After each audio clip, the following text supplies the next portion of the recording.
guys. How we doing? Good. This is obviously a serious and sensitive subject. I know Greg read that, but we haven't heard anything from you on this, John, we released the university statement. All right, do I need to read the statement again? if you would like. All right. Regarding the two former Penn State football players, we released a statement yesterday, and our program and athletic department will have no further comment. If you need the statement, please reach out to me or Chris. Hey guys, any questions? James, at what point in the summer were you aware that these guys were not going to be on the team? Again, guys,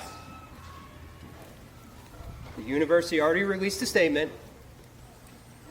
If you need the statement, reach out to me or Chris. We'll have no further comment. Are there questions about Wisconsin? Yeah. Yes. There are questions about Wisconsin. Please keep your questions to Wisconsin. Hey guys. James, you were banged up at some positions heading into the bye week.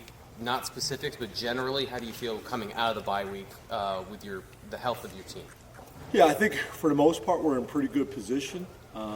We've had some of that kind of throughout the season, but we kind of had an initial wave of issues, kind of got through it, and from that point on, I think we've been in pretty good shape.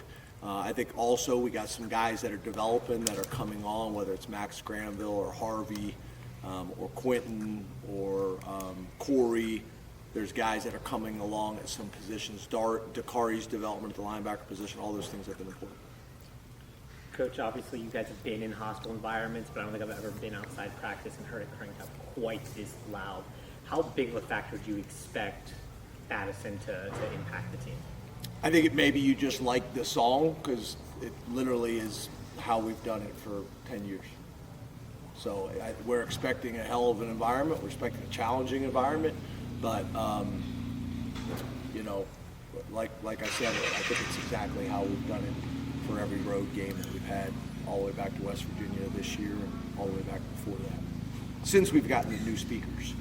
But, we used to kind of run, I don't know if you guys remember, we used to roll like a cart around behind them. But since we've gotten the speakers, it's really not different. James, I'm behind you over here. A couple games on tape now with Rock at quarterback over their initial starter.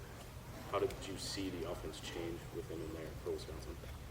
Yeah, I think initially, obviously, you lose your starting quarterback. It's a tough situation. But I think as the weeks have gone on, he's gotten more and more confident. He's doing some really nice things and making some nice plays. I do think they're doing a good job, too, of really relying in the run game and then mixing the pass in, probably more so than what they were doing before. And I think they've really started to create an identity around that. But I think as each week goes on, he's playing better and better. And obviously the most important stat for a quarterback is wins. And he's done a nice job of that the last 3 weeks. James, one of the things Tom said last week was that the bye week at this point of the year gives you the opportunity to really dive into more film of teams from this season. How important is that as you look toward the second half of the season?